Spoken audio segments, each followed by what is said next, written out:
Um, Good morning, everyone.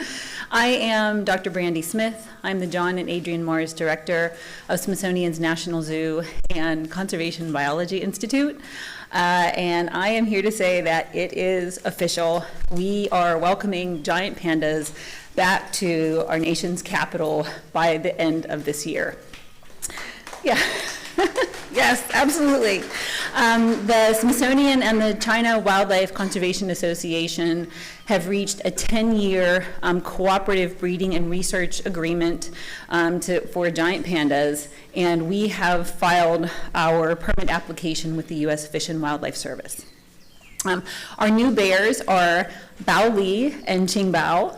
I know many folks will be excited because they'll be excited for everything, but Bao Li is the son of Bao Bao, the grandson of Mei Xiang and Tian Tian. So the panda's arrival is not just an exciting event, but it is proof positive of the success of our giant panda program.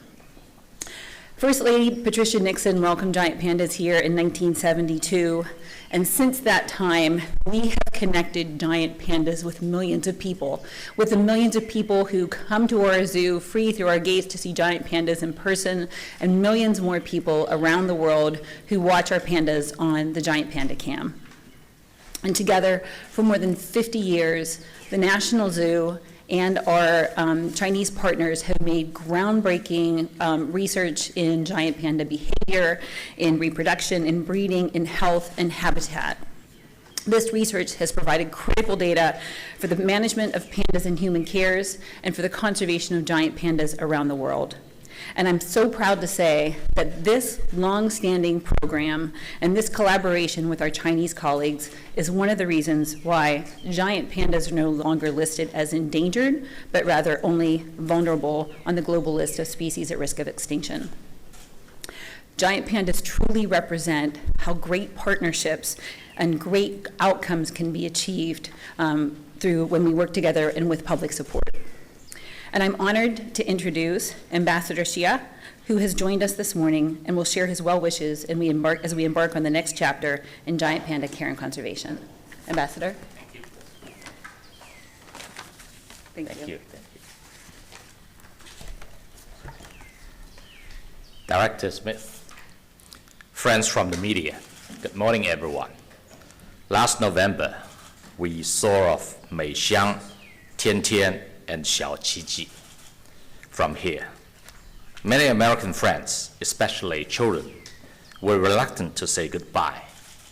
A few days later, President Xi Jinping announced in San Francisco that China is ready to continue its cooperation with the United States on panda conservation, so as to deepen the friendly ties between our two peoples. Today, I'm very glad to share with you some good news. Bao Li and Qing Bao, our new envoys of friendship, will soon fly over the Pacific and join the big family of the National Zoo. Both born in 2021, Bao Li and Qing Bao are of Generation Alpha. In fact, Bao Li has a lot of connections with the National Zoo. His grandma and grandpa are Mei Xiang and Tian Tian, and his mom, Bao Bao, was born here. Bao Li is just as handsome as his uncles, Tai San and Xiao Qiji. I believe he is also excited for the upcoming trip from his hometown in Sichuan to DC, to see the place where his family lived and get to know the friends here. As for Qing Bao, she is a star. At 1 year old, she became the ambassador of the 9th World Wildlife Day. Her name, voted by Chinese netizens, literally means a treasure in green mountains. From that alone, you can see how much we cherish nature and pandas. China has all along been promoting ecological progress.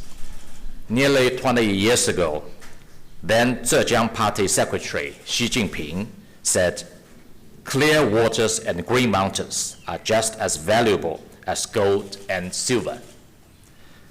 Today, this has become a consensus in China. As a mega biodiverse country and one of the first parties to sign and ratify the Convention on Biological Diversity, China has made biodiversity protection a national strategy and has worked vigorously to build a beautiful homeland where man and nature live in harmony. To better protect pandas, we have established a giant panda national park with a total area of more than 2.2 million hectares. The kingdom of pandas is now a haven for many other rare and endangered species too.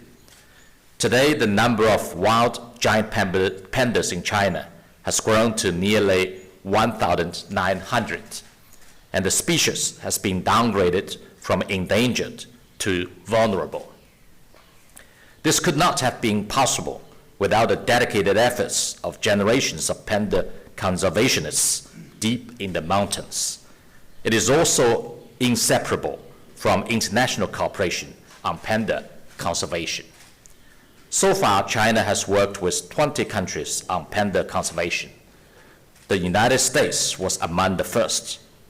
Together, our researchers have successfully bred 17 pandas, panda cubs, and solved a number of technical challenges. The National Zoo is an important participant in the process. In 1972, it was exactly here that Ling Ling and Xing Xing, the first pair of giant pandas coming to the United States, made their home. Since we started the cooperation program with the National Zoo in 2000, positive outcomes have been achieved in panda conservation and breeding, disease prevention and treatment, and public awareness. This both helped us better protect pandas and boosted our people's friendship. The current round of cooperation will focus on prevention and treatment of major diseases and protection of habitats and wild giant panda populations. I have heard that the team at the National Zoo is renovating the panda house to give pandas more space to exercise, eat, play, and relax, so that Bao Li and Qingbao will live a healthy and happy life here. Dear friends, giant pandas are national treasures of China, superstars at the National Zoo, and the favorites of many around the world. The iPanda channel, where you can watch pandas eating and sleeping 24 hours non-stop, has 55 million followers globally. Bing Dun Dun, the panda mascot of the Beijing Olympic Winter Games, was so popular that people lined up for hours to buy a toy. Born amid the pandemic, Xiao Qiji raised many people up in the tough times. Now, with this latest round of panda conservation cooperation, as we mark the 45th anniversary of our diplomatic ties, American friends will get to see pandas more often. Apart from Bao Li and Qingbao, Yunchuan and Xingbao will head to the San Diego Zoo. Even before we established diplomatic relations, our cooperation on panda conservation had already begun. Over the past 5 decades, pandas have held a special place in the childhood memories of numerous Americans. Today, many of those happy kids have become grandpas and grandmas, dads and moms themselves, and they look forward to taking their kids to the zoo to tell their stories with pandas and start new ones for their little boys and girls. When I posted on X in February that China and the National Zoo were in talks on panda conservation cooperation, a lady commented that you don't know what this means to me. I have a very happy 5-year-old here in DC. 2 little panda fans from California wrote me several cute letters. proposing giving China grizzly bears to get pandas. The love for panda stays unabated. Dear friends, in Kung Fu Panda 2, the soothsayer told Bao that it is who you choose to be that makes you who you are. For the well-being of both peoples and the future of the world, China and the United States should choose to be partners, not rivals. Panda huggers should not be stigmatized. If there should be any protectionism, then let us protect biodiversity, protect the only home for the entire humanity, protect a stable, sound, and sustainable Sino-US relations, and protect a better future for the younger generations. I encourage everyone to care for China-US relations just as you care for pandas, and jointly usher in a peaceful and prosperous future. I wish Bao Li and Qingbao safe travel and a wonderful time in the United States. Thank you very much. Thank you.